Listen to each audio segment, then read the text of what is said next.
രാധേ രാധേ. മാനവേദൻ നമ്പൂതിരി അദ്ദേഹം അസാമാന്യനായ ഗുരുവായൂരപ്പൻ ഭക്തനായിരുന്നു. അദ്ദേഹം ജീവിച്ചിരുന്ന കാലഘട്ടം എന്ന് പറഞ്ഞാൽ ഇന്നേക്കൊരു ഏകദേശം 400 വർഷം മുമ്പാണ്. അപ്പൊ ആ സമയത്ത് തന്നെയാണ് വില്ലുമംഗല സ്വാമിയാരും അതുപോലെ കുറൂരമ്മയൊക്കെ ജീവിച്ചിരുന്ന അതേ കാലഘട്ടത്തിൽ. അത് മാത്രമല്ല, ഇദ്ദേഹം വില്ലുമംഗല സ്വാമിയാരെ സ്വന്തം ആത്മീയ ഗുരുവായിട്ടാണ് കണ്ടിരുന്നത്. ഇദ്ദേഹം എല്ലാ ദിവസവും ഗുരുവായൂർ നടയിൽ വന്ന് പ്രാർത്ഥിക്കും. അതിനുശേഷം വില്ലുമംഗല സ്വാമിയാരുമായി ഇരുന്ന് പലതരം ചർച്ചകളിൽ ഏർപ്പെടും. ഈ ഏകദേശം 400 വർഷം മുമ്പ് എന്ന് പറയുമ്പോൾ ഗുരുവായൂർ നട ഇന്നത്തെ കാണുന്ന പോലൊന്നുമല്ല. ഇത്രയും ജനസംഖ്യ ഒന്നും ഇല്ലല്ലോ. മാത്രമല്ല ഇത്രയും മതിൽക്കെട്ടുകളൊന്നുമില്ല. ഗുരുവായൂരിനന്ന് ആ മതിലൊന്നുമില്ല. നീലാകാശത്തിന് താഴെ ക്ഷേത്രം. അതുപോലെയാണ് വൃന്ദാവനം. ശരിക്കും പറഞ്ഞാൽ വൃന്ദാവനം എന്ന് തന്നെ പറയാം ഗുരുവായൂർ അമ്പലം. അപ്പോൾ അവിടെ പലതരം പക്ഷികളും മൃഗങ്ങളും എല്ലാ ജീവികളും അവിടെ സ്വൈരവിഹാരം നടത്തിക്കൊണ്ടിരുന്ന സ്ഥലമായിരുന്നു. പഞ്ചാരമാണല്ലോ, അവിടെ എല്ലാ മൃഗങ്ങളും ഇങ്ങനെ സ്വൈരവിഹാരം നടത്തിക്കൊണ്ടിരിക്കും. മയിലും കുയിലും പലതരം പക്ഷികളും മുയലും എല്ലാം അവിടെ ഉണ്ട്. അപ്പൊ അതിൻ്റെ ഇടയിൽ അവിടെ ഒരു ഇലഞ്ഞി പൂമരം ഉണ്ടായിരുന്നു. ആ പൂമര തണലിൽ ഇരുന്നാണ് ഇവർ പലതരം ചർച്ചകളിൽ ഏർപ്പെട്ടുകൊണ്ടിരുന്നത്.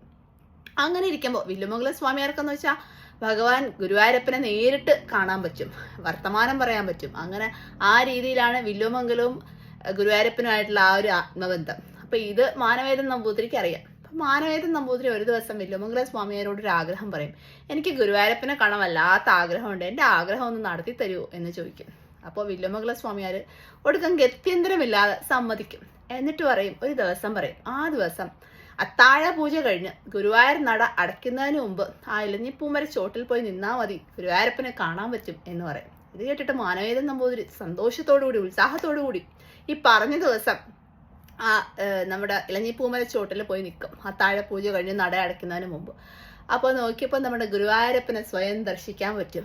ഓടക്കുഴലൊക്കെ കയ്യിൽ പിടിച്ച്, പീലി തിരുമുടി, അത് മാത്രമല്ല മഞ്ഞ പീതാംബരം, നീല കളേബര രൂപം. ആ മനോഹരമായ രൂപം കണ്ടിട്ട് എത്ര കണ്ടിട്ടും കണ്ടെടുക്കാൻ പറ്റുന്നില്ല. ആനന്ദക്കണ്ണീര് പൊഴിച്ചു എന്നാ പറയുന്നത് മാനദേവൻ നമ്പൂതിരി. അദ്ദേഹം ഓടിപ്പോയി കെട്ടിപ്പിടിക്കാനായിട്ട് പോയി.